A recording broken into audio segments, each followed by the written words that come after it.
Welcome back to another video. I'm here with Justin Green. He's been a Sixers fan since birth. And yeah, he's a huge NBA fan. He loves basketball. We're going to talk the Sixers roster. Let's get into it. Now, the Sixers made a lot of changes this offseason. They got rid of Al Horford, and in return, they got Danny Green. They also got rid of Josh Richardson, and they got Seth Curry. They drafted Tyrese Maxey in the draft, and they also got Paul Reed in the second round. So let's go into what Justin thinks of those moves. What do you Uh, think? I'd say overall, I'm pretty happy. Daryl Morey came in, just made moves straight off the beginning. You pretty much listed everything. I'd say the team this year looks a lot better constructed. It looks like they fit more as a team. Because last year, I'd say the big problem is that we had talent, but it didn't really mesh well together, and that's pretty much resulted in a first round exit in the Eastern Conference. I definitely agree with that opinion. This team had horrible spacing, and their three-point shooting was really bad. Or their spacing overall was really bad. The three-point shooting, there's some guys who could shoot, but I mean, overall, this team just didn't really mesh well. I thought at first Al Horford signing would work just because I thought Al Horford would just sit in the corner all day and play excellent defense, and you'd have kind of an emergency breaking case for Joel Embiid, who is often injured a lot. But it ended up did not working, and yeah, the spacing was really bad. What do you think of Doc Rivers? I think he's a pretty good coach. I don't think he's good for this roster. I don't think this was the design. This wasn't really what he had in mind when this roster was constructed. I definitely think he definitely saw some changes happening on this roster, but I don't really think he saw this roster, which is really spaced out. I don't think he saw this roster. But what do you think of Doc Rivers as the next head coach? I'd say I'm pretty happy just because he's a very experienced coach, and I'd say he holds his players very accountable. And especially for Ben and Joel, who have been seen as very immature players, his experience and his ability to hold his star players, especially accountable, really will take them to the next step. And I'd say for the Sixers to be a serious contender, they, or one of at least, has to take a big step and start leading. And I think Doc Rivers can pretty much unleash that. But I would say that there are other coaches that possibly could be a better fit for Philadelphia. I definitely agree with that opinion, and I think part of Doc Rivers' reputation got ruined with this Clippers team, and I think it was hard to manage this the former Clippers team. I'm talking about last year's Clippers team. I feel like it was very hard to coach for that team just because there were two types of like mentalities on that team. You had like Lou Will and Montrezl Harrell, who were real like grinded out players. You had like Kawhi Leonard and Paul George, who were superstars. That's a hard roster to mesh. And I feel like this roster kind of has more of a cohesive identity. And I think that's going to help. And yeah, I think also Doc Rivers, one of the adjustments he's going to make, he's going to be more authoritative with this roster. Not like authoritative is a bad word, but I guess he's going to be more disciplined. If that makes sense. I Yes. don't know if that's the right word here, but I definitely think that that's going to be helpful. And yeah, I definitely agree with that.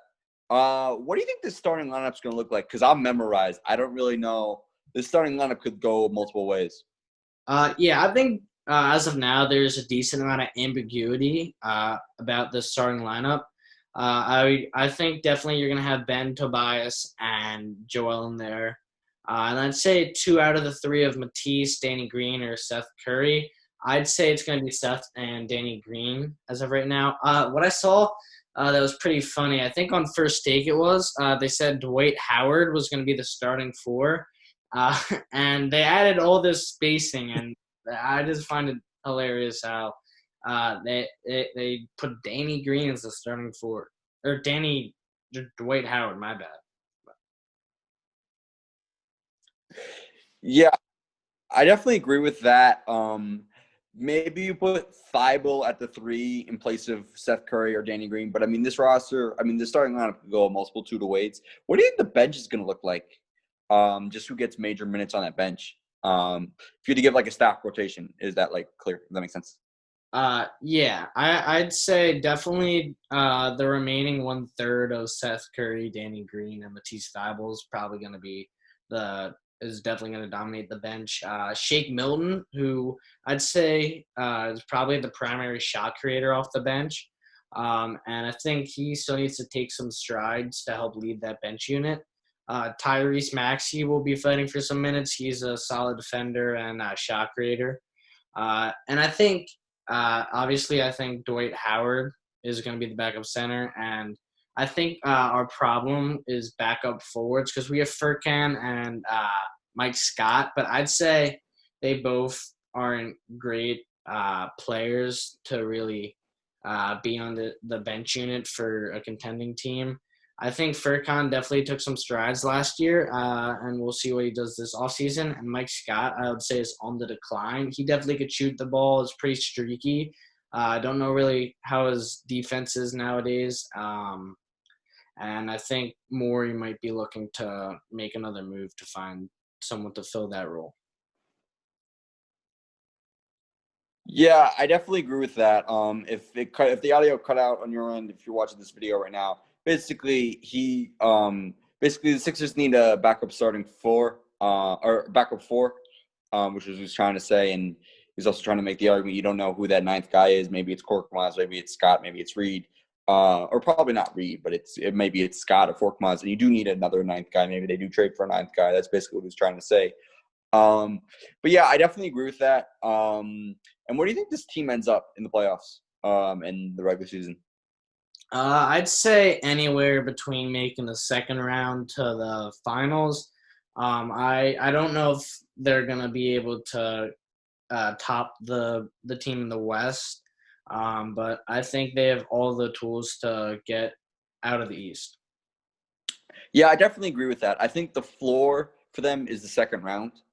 Um, I mean, I definitely think the finals is within reach. I don't think they can win the championship this year, but I do think they can make the Eastern Conference Finals if things stretch right for them. But yeah, the second round is definitely the expectation, making it, and probably I guess the goal this year would be to make the Eastern Conference Finals, which they haven't made in quite some time, right? Because they didn't make it in the last 2 years. They only made it second round, and the last 3 years they made the first round, second round, second round. Mm-hmm. So I guess the goal this year is making the Eastern Conference Finals. So yeah, that's really all. That's all the questions I got. Thanks for coming on, Justin Green. Do you have anything to plug? Any books? Any No, nothing? I think that's it. Yeah. All right. Thanks for watching. Like and subscribe.